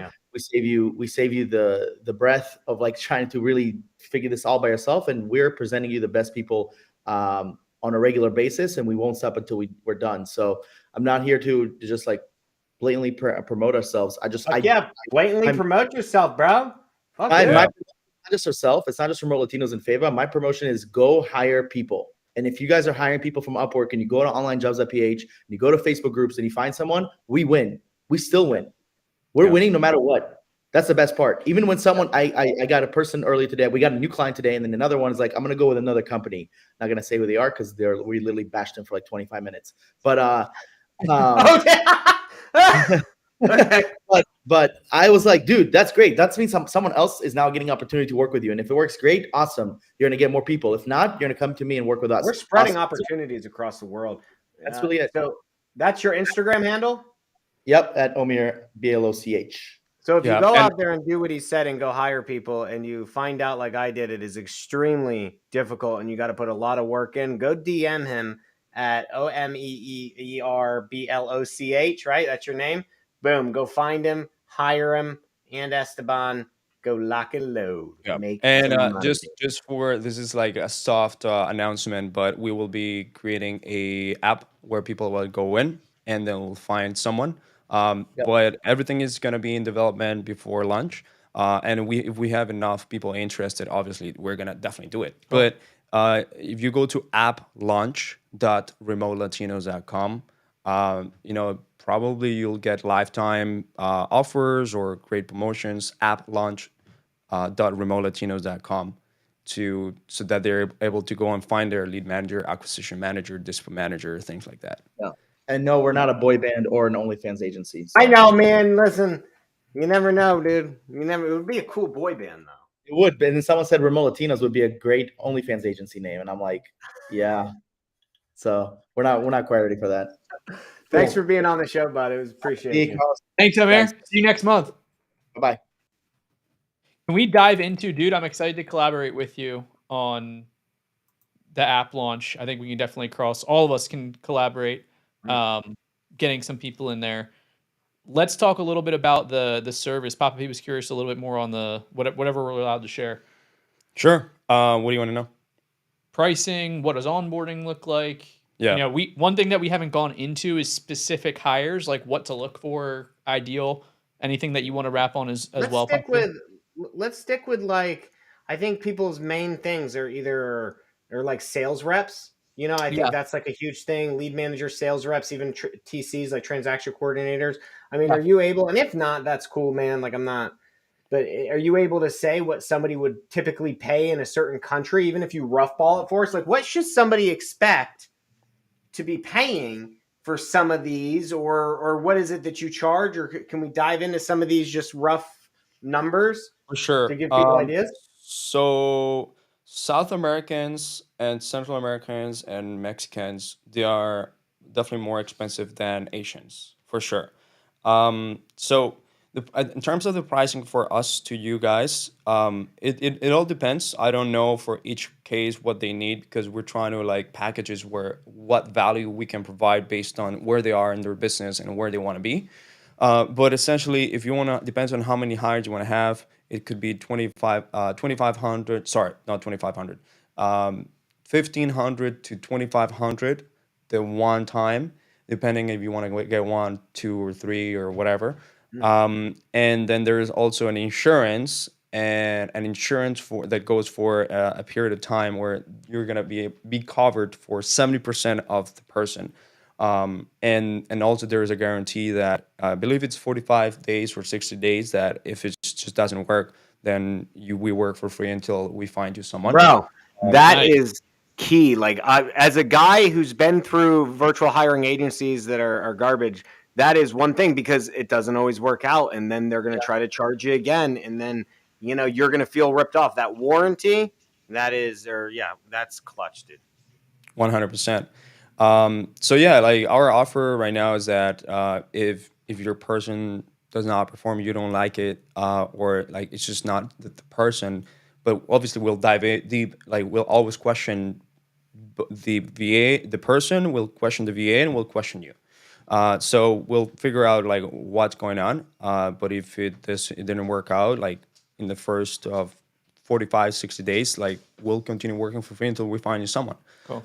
So that's definitely something that we're there. We obviously we're ultra packaging our stuff with we call it elite REI teams. So we're launching that back end offer, elite REI teams. What does that include? That will include where we will give you template SOPs, instructions on how to create SOPs for each specific person, how to like manage your KPIs, how to train them correctly, properly, a course for the VAs, a course for you being able to fully know when to hire the next person, fully know how to hire the next person, how to shape your team, when to increase the marketing and then hire the person to like support that marketing, or like if you need like lead managers or a cold caller and knowing exactly how to shape your team.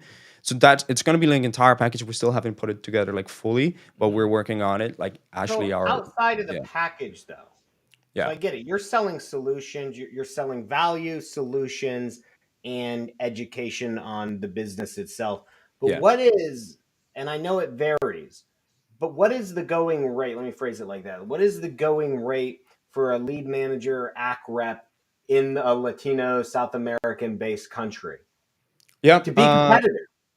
yeah, for sure. So if you are, for example, in Colombia, you can pay them well as starting at $4 an hour.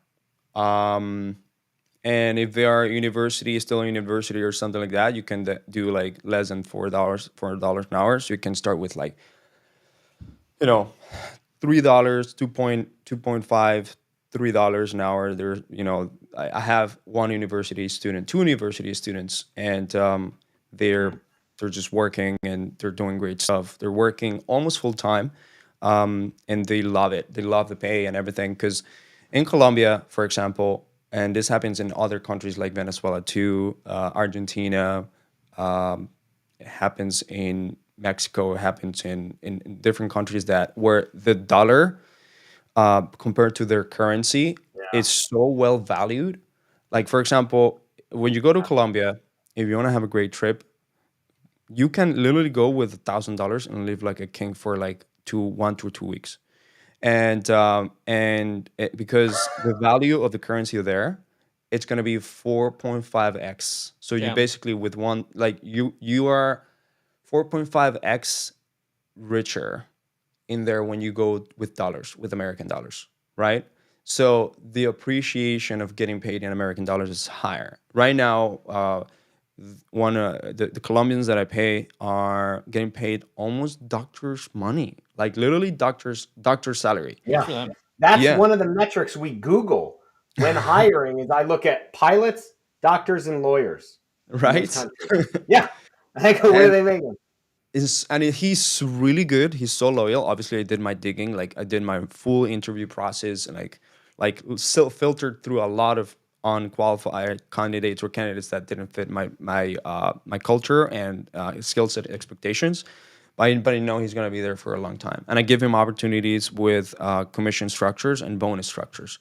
If you don't give commission structures and bonus structures to your collaborators, um, That's a problem. then they're not gonna be incentivized in the long run. Yeah.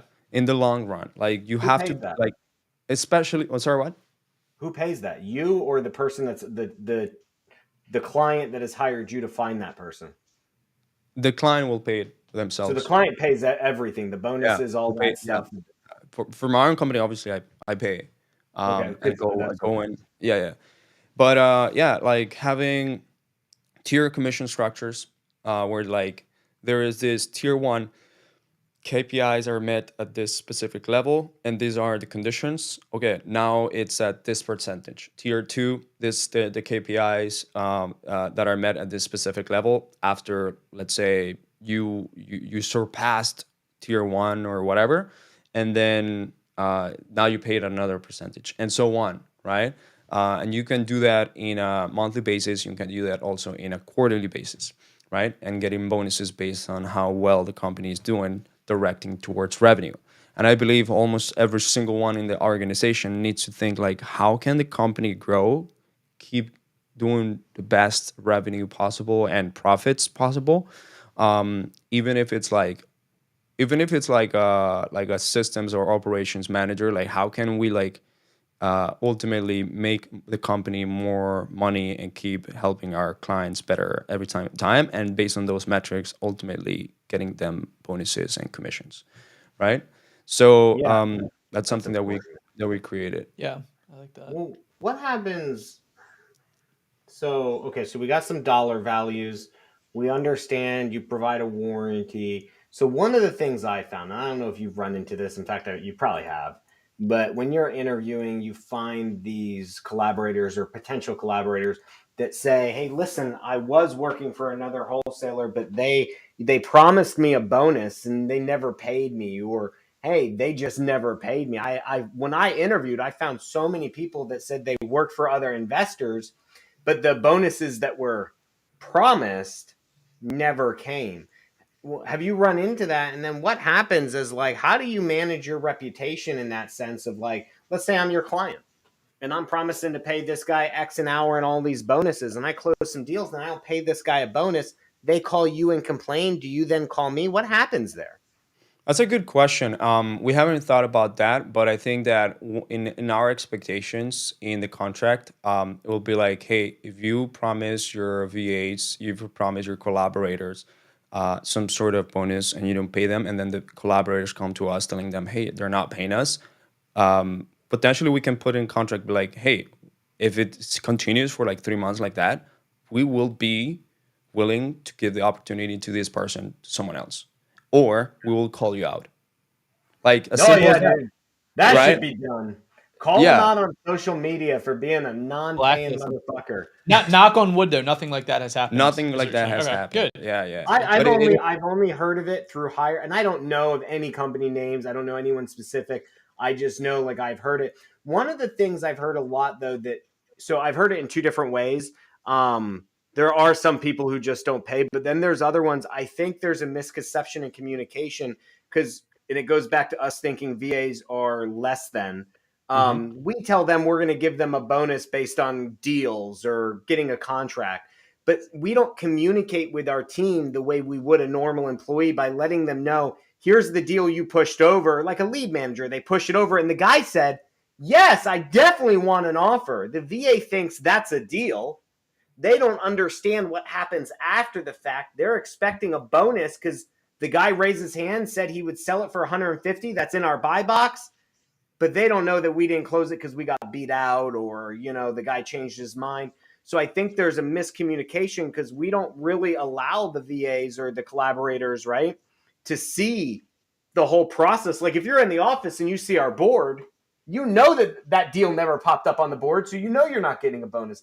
VAs Mhm. just think they're getting ripped off a lot of times Yeah. because we're not communicating properly. And I think that Yeah, communication I is the key have a thing solution too. for that, and I've done it in my own agency, and you should, as a wholesaler, do it 100%. This keeps What? transparency. This keeps people motivated. So I learned this from Cole Gordon at Eight Figure Boardroom, and essentially, first of all, you have to have a channel that it actually announces contracts and closed deals. It Like a announces Slack it channel or and Slack something. channel. So some sort of automation that will be transparent for people that are in the process. I like That's that. lead managers and acquisitions. And every single month, for example, I have one today, which I haven't prepared fully, so I have to like prepare after this.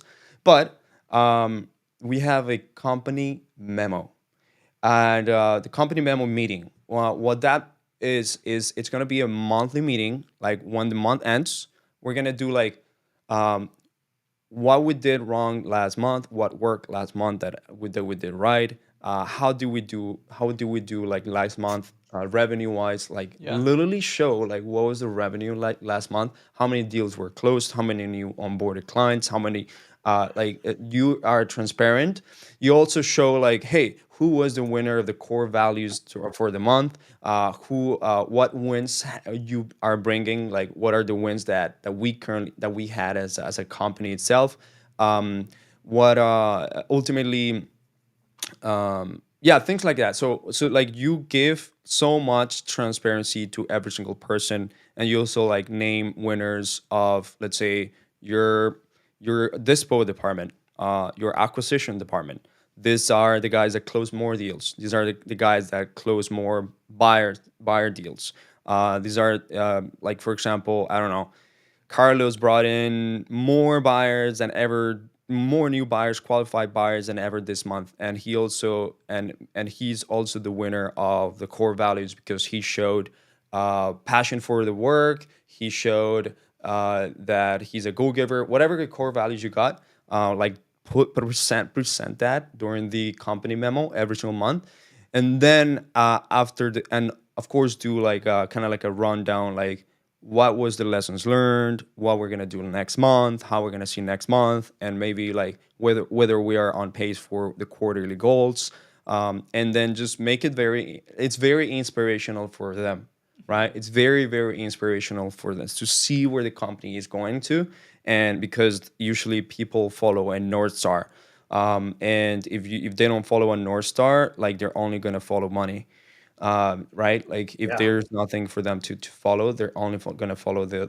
income that they're gonna be making, and there is no long term effect in their head.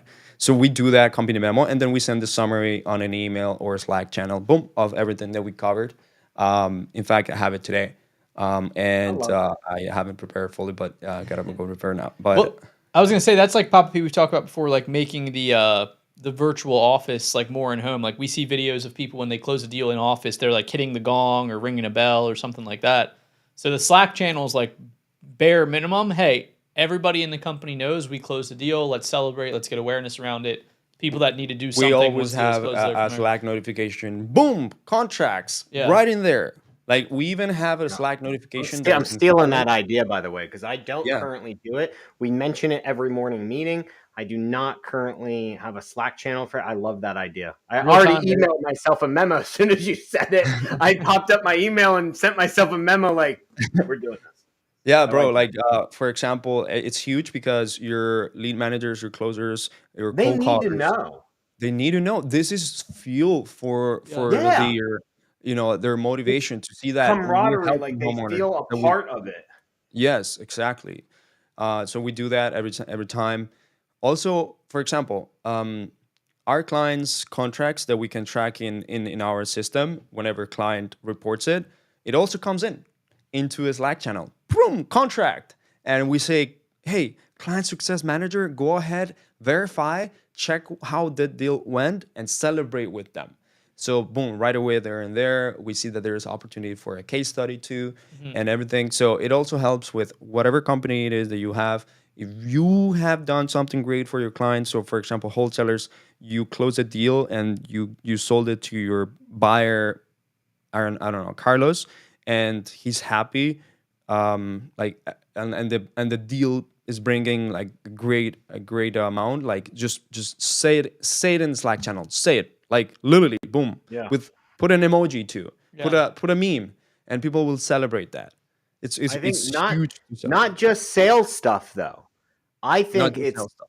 all departments, like, and that's something I've learned as well through trial and error, is like people feel left out just because they're not making sales, right? But Hmm. somebody finishes a project, somebody puts together a new training material, that project they've been working on for that new onboarding for the last 6 months, or that new credibility packet, like not Yeah, just like with just their department, but let everybody know. If you do a company wide yeah. meeting, like you do the memo meeting, like it's Pop, not just yeah. sales stuff we should be Papa P, celebrating. Papa P. I Everybody learned. has a role.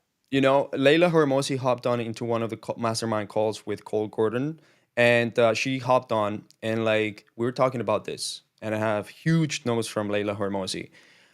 She says, praise and reward, praise and reward, praise Mhm. and reward. Have that, put that in your schedule, put that in your calendar. Praise and reward. That's The good. only way that you will continuously have a productive company and team members if you praise and reward them. Think about like everything that's good in the company, that's happening great in the company, is because of them, and everything that is going to shit, take responsibility yourself. Mhm. That's basically it. And Every single, for example, Omir, this Extreme is something ownership. that I love about Omir. Amir was cool. He's a praise and reward guy. He's a huge praise and reward guy.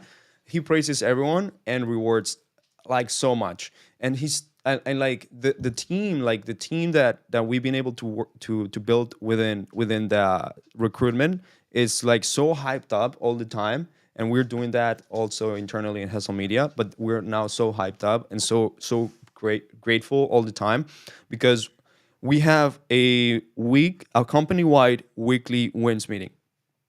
Company-wide weekly wins meeting. Weekly wins. Just talk about wins. And then in that, the leader will praise and reward. Say things like, hey guys, we wouldn't be here because of you. We wouldn't be here because Carlos did this, and Carlos just put the time on creating the best SOP ever. Or for example, Paula, she just created the best dashboard. It looks so damn sexy. I can't believe I was missing out. Dashboards are sexy. Yeah. And like, this is gonna help so much every single team members. Bless you. Bless you. Every single team member. And like you have no idea how people feel when they're praised and rewards. And you can go next level, like giving them like maybe quarterly cards to go to Starbucks, whatever. If you're in Canada, Tim Hortons. If you like, you can give them. You know that one? I know, I do. Yeah. Yeah. Canadian coffee up there, bro. People love it. Yeah, I love it. I didn't. Yeah. Well, we're not going to talk about Canada, but yeah. I think that's. Listen, I feel like these are phenomenal things that people need to be doing. I'm going to throw something out there though that may go against what we're saying. You cannot do all this at once. Yeah. Mm-hmm. Yep. I was talking to a guy yesterday. He had shiny object syndrome. You know, he's working on so many things to fix his business. And then he's like, oh, well, this guy does this after, if the offer's too low, he does this. If this happens, and all I'm thinking in my head is, that's a phenomenal idea to add that to your business. But you have other things you have to focus on first, right, to build your business up. Just because somebody says, just because Esteban's here saying, do weekly memos, congratulate everybody, host all these meetings, do all these things, hire all these people, you got to do it in step. You got to do it in time.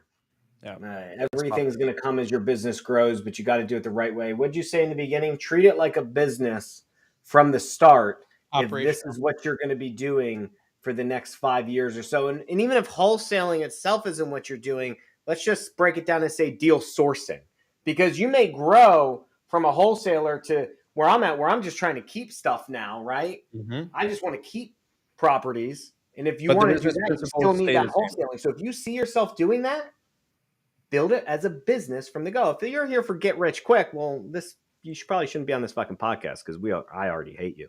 So yeah, this is not for you, bro. Get the fuck off this podcast.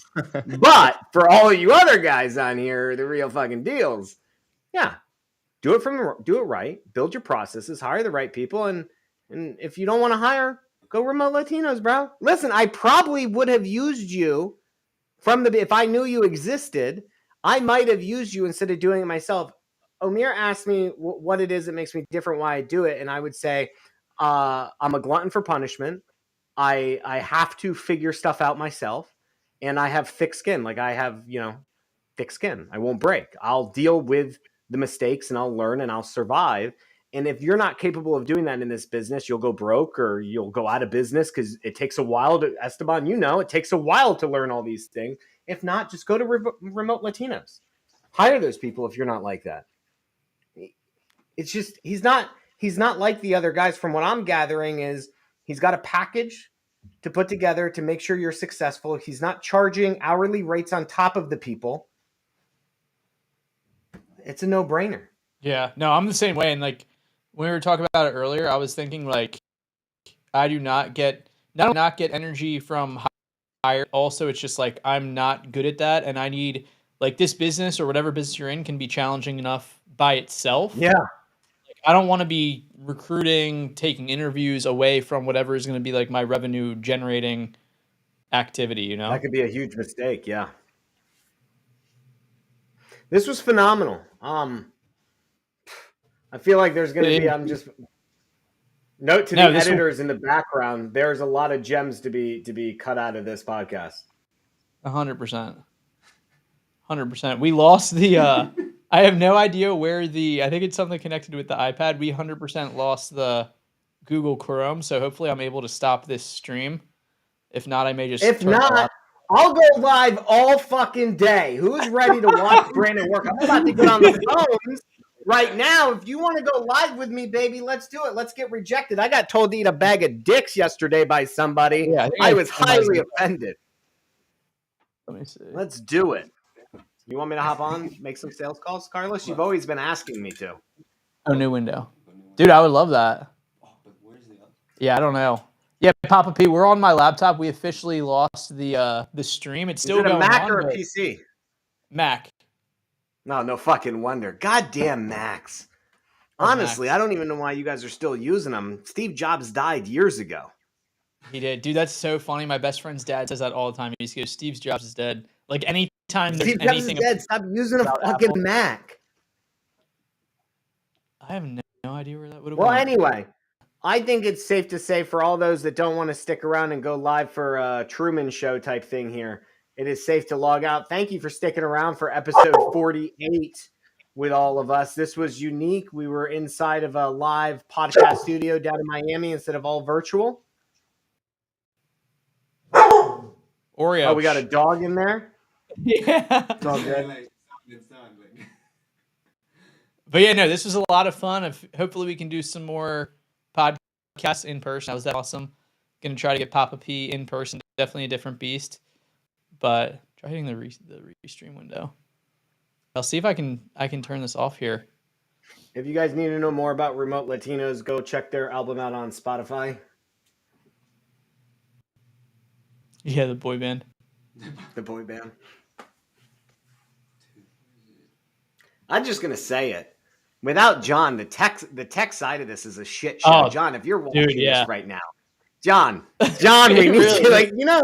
John doesn't get enough fucking credit for the shit that he does. No, right shout out here, John. this is exactly why we need John. Shout out John. Literally, I don't even know. It's like a ghost. Like, how did it disappear? How are we still filming and it disappeared? There's no window open. There's literally no window open, but the thing is still playing. Never seen anything like this. The window's probably minimized or in a background somewhere. You probably minimize this. Probably down in your tray.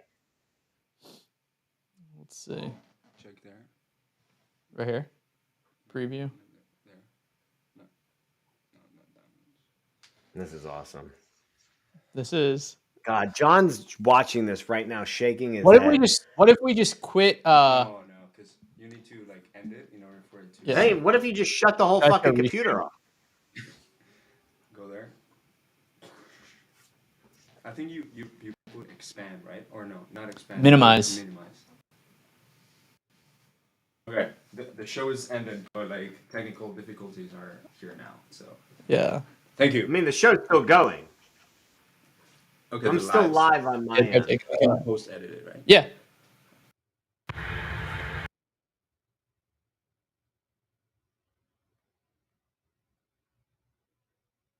For everybody that's live with me right now, let's stick around. What do you want to do? Wholesaling isn't easy. Running a business is not easy. Creating processes is not easy. If this is a get-rich-quick scheme for you, get the fuck out of here. There's a lot of other things that you could do to get rich quick, like work at McDonald's. That'll get you rich quick. Rich in fattiness and unhealthiness. That's probably the easiest thing you're going to be able to achieve if you came here for get rich quick. Okay? Wholesaling is a business like anything else, and you should run it like a business. Create your own processes. Don't copy everybody else's. There's no shortcut to business. I mean, what other tidbits can I give you? Am I the only one still live on this thing?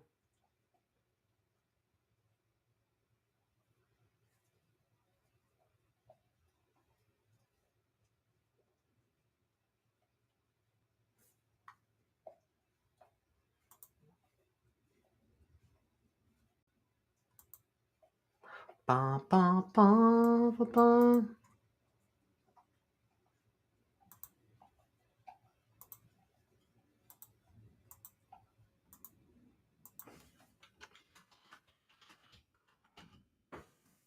I think they unplugged it. All right. Well, I'll see you next time, guys. I'm leaving this popsicle stand.